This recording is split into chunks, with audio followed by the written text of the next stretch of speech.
Assalamualaikum warahmatullahi wabarakatuh. Perkenalkan, kami dari kelompok 6 akan mempresentasikan hasil kerja kelompok kami, yaitu tentang pemanasan global.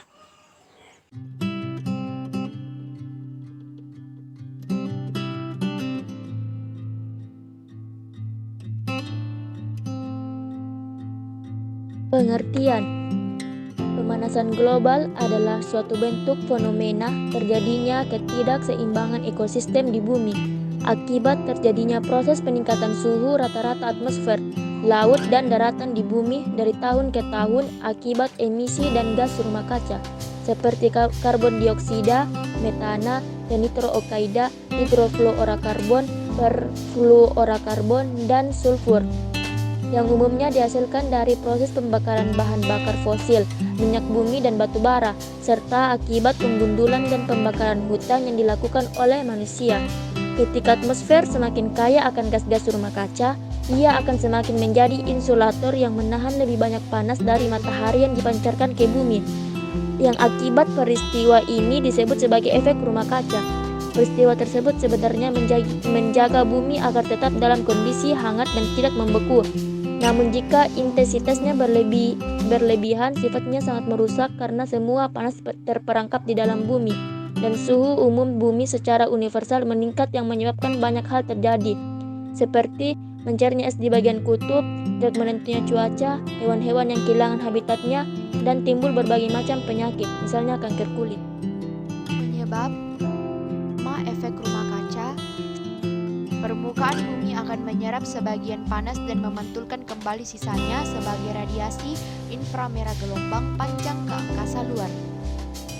Namun, sebagian panas tetap terperangkap di atmosfer bumi akibat menumpuknya jumlah gas rumah kaca yang menjadi perangkap gelombang radiasi ini. Gas-gas ini menyerap dan memantulkan kembali radiasi gelombang yang dipancarkan bumi dan akibatnya panas tersebut akan tersimpan di permukaan bumi. Oleh karena itu, suhu di permukaan bumi akan meningkat dan terjadilah efek rumah kaca. Berbagai aktivitas manusia yang memicu peningkatan gas efek rumah kaca antara lain adalah kegiatan industri, pembabatan hutan secara terus-menerus, kendaraan bermotor, kegiatan peternakan, dan juga rumah tangga. Pemicu atau penyumbang gas efek rumah tangga yang dominan adalah kegiatan industri dan pabrik. Yang kedua adalah lubang ozon.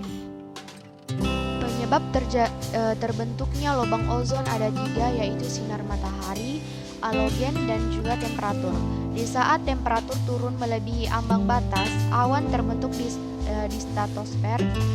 Halogen, khususnya polutan seperti klorin dan brom, berubah menjadi senyawa kimia yang beraksi dengan cepat di ozon. Berdasarkan hasil penelitian ilmuwan lainnya, lapisan ozon yang menjadi pelindung bumi dari radiasi UVB ini semakin.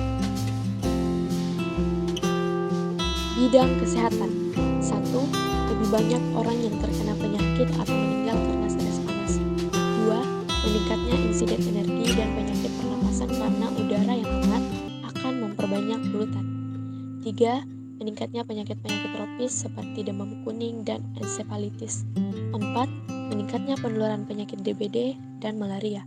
5. Timbulnya kanker kulit, katarak, penurunan kekebalan tubuh, dan melemahnya sistem kekebalan tubuh.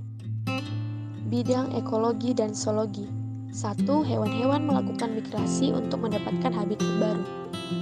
2. Habitat hewan berubah akibat perubahan faktor-faktor suhu kelembaban dan produktivitas primer. 3. Perubahan terhadap resistensi kehidupan larva dan masa pertumbuhan organisme tertentu. 4. Laju produktivitas primer ikan berubah. Bidang iklimatologi dan geografi. 1. Gunung-gunung es akan mencair. 2. Daratan akan mengecil karena air laut terus meningkat. 3. Daerah-daerah yang sebelumnya mengalami salju ringan mungkin tidak akan mengalaminya lagi. 4. Di daerah subtropis pegunungan yang ditutupi salju akan semakin sedikit serta salju akan lebih cepat mencair. Bidang pertanian dan perikanan. 1. Menurunnya produktivitas pertanian khususnya pada wilayah pantai akibat naiknya temperatur bumi. 2. Terjadinya iklim ekstrim yang meningkat sehingga sektor pertanian akan kehilangan produksi akibat bencana kekeringan dan banjir yang silih berganti. 3. kerawanan pangan akan meningkat di wilayah yang rawan bencana kekeringan dan banjir. 4. Tanaman pangan dan hutan dapat mengalami serangan hama. Selanjutnya adalah bagian solusi. Solusi yang pertama itu konservasi. Dengan melakukan penanaman pohon dan penghijauan di lahan-lahan kritis. 2. Menggunakan energi yang bersumber dari energi alternatif guna mengurangi penggunaan energi bahan bakar fosil atau minyak bumi dan batu bara. 3. Daur ulang dan efisiensi energi. 4. Penegakan hukum. 5. Mengubah kebiasaan individu. 6. Gaya hidup ramah lingkungan. 7. Menjadi vegetarian. Dan yang terakhir adalah pendidikan lingkungan hidup. Kesimpulan, pemanasan global adalah fenomena meningkatnya suhu di bumi akibat secara universal, baik di atmosfer, laut, maupun daratan, karena terperangkapnya energi panas yang dipancarkan matahari di dalam bumi. Disebabkan oleh gas-gas rumah kaca, di mana gas tersebut saja ditimbulkan oleh manusia maupun alam. Dampaknya sangat banyak, meliputi bidang kesehatan, ekosistem, cuaca, dan geografi. Fenomena ini dapat kita tangani dengan gaya hidup ramah lingkungan dan wawasan lingkungan sejak dini. Saran, untuk mencegah pemanasan global perlu kerjasama seluruh manusia di bumi untuk lebih menjaga dan mencintai lingkungannya. Misalnya, tidak melakukan pemborosan produk yang dapat menambah gas emisi rumah kaca. Selain itu, bisa juga dengan mengubah gaya hidup yang ramah lingkungan, seperti membawa kantong belanja sendiri dan menjaga vegetarian.